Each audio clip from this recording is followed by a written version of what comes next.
Hello, this is Iron Savage, and this video is going to be on how Byzantine Christianity differed from the Western Europe Christianity during the late Roman post-classical era in Europe. So pretty much let's get started.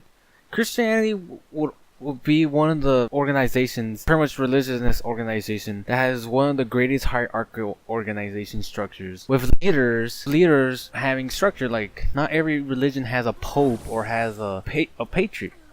And the two most important Christian authorities in the Middle Ages was the Bishop of Rome, the Pope in the West, and the Patriarch of Constantinople in the East. And pretty much the papacy would be the Pope who, and originally the Pope would cooperate with the Byzantine emperors as they saw them as the true heirs of Rome, but after the 6th century they will start to act independently. And a part of this would be due to Pope Gregory I, who will mobilize resources and organize the defense of Rome against the Germanic Lombard campaign in Italy. And as we know, in Western Europe, it fell into a series of warlords and regional kings that are just protecting their slice of the cake. And Pope Gregory pretty much did the same thing. And after he pretty much vanquished the Lombards, he reasserted his claims to the papal primacy, because during that time every bishop saw themselves as a pope, and he was like, "Nah, I'm the ultimate authority for all the Christian church." And he started to emphasize the sacrament of penance, where individuals would confess their sins.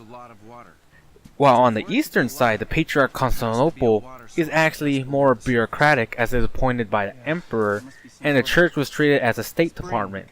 And there will always be clashes between political and imperial authority and the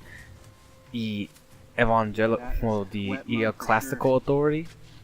And pretty much the difference, and what made them different was in the West Church, they were always under the constant threat of attacks by the Germanic people, later by the Muslim hordes. While the Constantinople Church was just like a government, was just like the IRS of its time. And one of the big differences between the two was their views on idols. Western Church thought that the imagery was appropriate, while in the Eastern side they saw idols as evil and started the iconoclasm, where they just destroyed all idols representing Jesus, and that's where started the differences, as they just started to see things the same. They started viewing the same verses through different ways which would lead to them drifting further and further apart over time.